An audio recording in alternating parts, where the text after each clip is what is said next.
monde, bienvenue sur ma chaîne YouTube pour celles et ceux qui me rejoignent. Alors dans cette vidéo, comme son nom l'indique, je vais vous montrer comment faire des cookies comme ma bague que vous voyez là. Je m'approche. En pâte Fimo. Je pense que si vous venez sur cette vidéo, c'est que vous commencez la pâte Fimo ou que vous connaissez mais que vous voulez faire plus de choses. Je vais quand même vous montrer moi celle que je prends. Donc c'est la Fimo classique. Pour les cookies, vous avez besoin de pâte Fimo de couleur chocolat. Couleur chocolat. De la pâte Fimo de couleur chair, naturelle, chair foncée, moi c'est. Voilà. Et de la Fimo, cette fois c'est pas Fimo classique mais Fimo soft, donc c'est le même style, blanche. Voilà. Moi pour ma bague, j'ai utilisé, pour la base en fait que vous voyez là, j'ai mélangé de la couleur chocolat avec beaucoup de blanc. Voilà, pour que ça fasse cette couleur là, un peu chair. Donc vous voyez, en mélangeant donc chocolat et du blanc, j'ai obtenu cette pâte que j'ai utilisée pour celle-ci. Alors elle paraît un peu plus foncée, bah c'est normal quand elle passe au four. Alors, donc vous prenez du marron, du blanc, vous mélangez selon la couleur que vous voulez. Si vous voulez un cookie chocolat, vous utiliserez que du marron, donc pour une base foncée. Donc voilà, moi j'ai obtenu cette couleur. Alors ensuite il faut bien travailler la pâte, ça c'est très important dans la Fimo. Sinon vous pouvez pas, vous n'arriverez pas à faire ce que vous voulez. Donc moi je vais essayer de former une boule. Voilà, une boule. Ensuite vous appuyez assez fort. Voilà, comme ceci.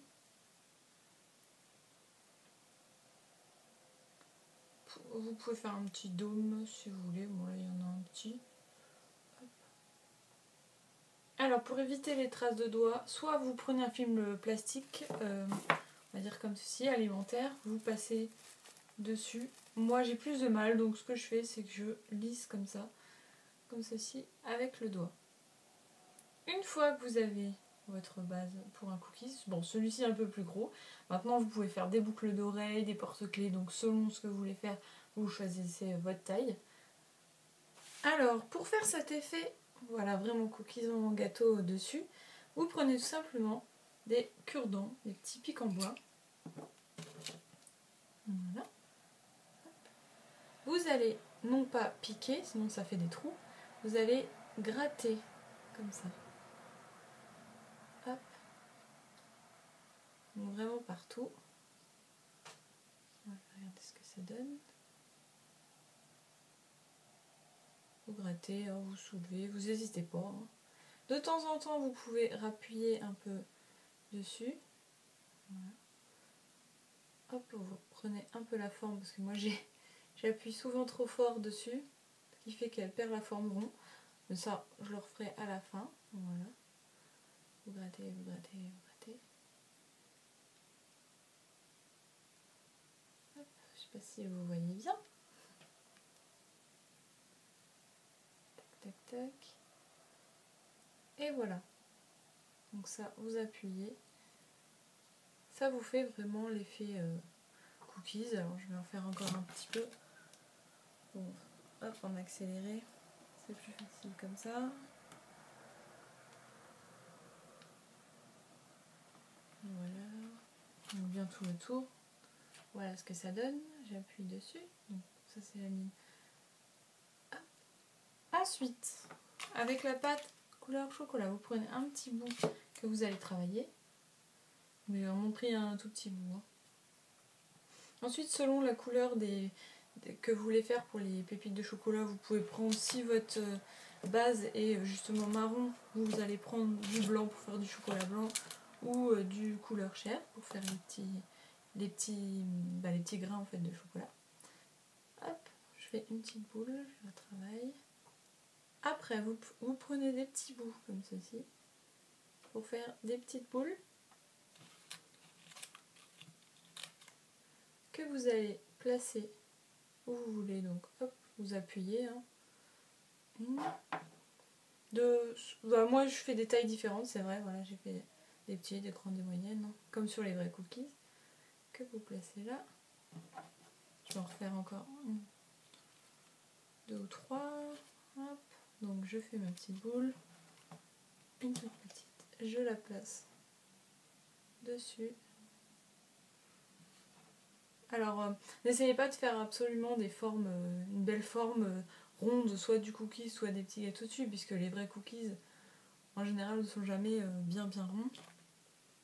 Enfin moi ceux que je mange en tout cas non. Hop, j'en colle un dernier.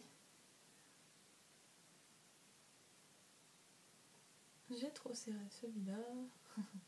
Voilà, donc vous avez votre petite cookies. Et donc bah, c'est tout simple, voilà, c'est fait. Vous voyez, en 2 minutes et quelques, même pas, c'est fait. Là, pour la cuisson, moi je cuis ça 30 minutes à 110 degrés. Voilà, après vous pouvez trouver souvent sur internet d'autres cuissons. Voilà, comme c'est des petits objets, c'est vrai que ça cuit assez vite. Alors, si vous voulez le faire en porte-clés, n'oubliez pas de faire un trou par exemple en haut avant la cuisson. C'est mieux, sinon après c'est pas possible.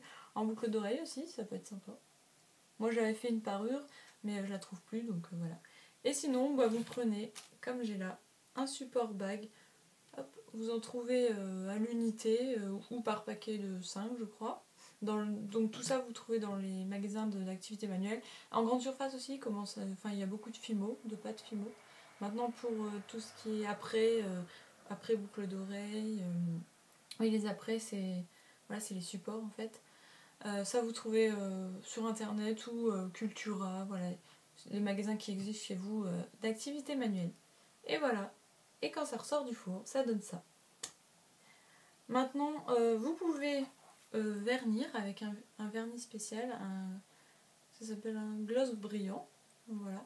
Moi, je le fais pas sur tout ce qui est gourmandise, voilà, parce que je trouve que ça fait beaucoup plus naturel, même quand c'est cuit. Voilà, ça reste comme ça. Voilà.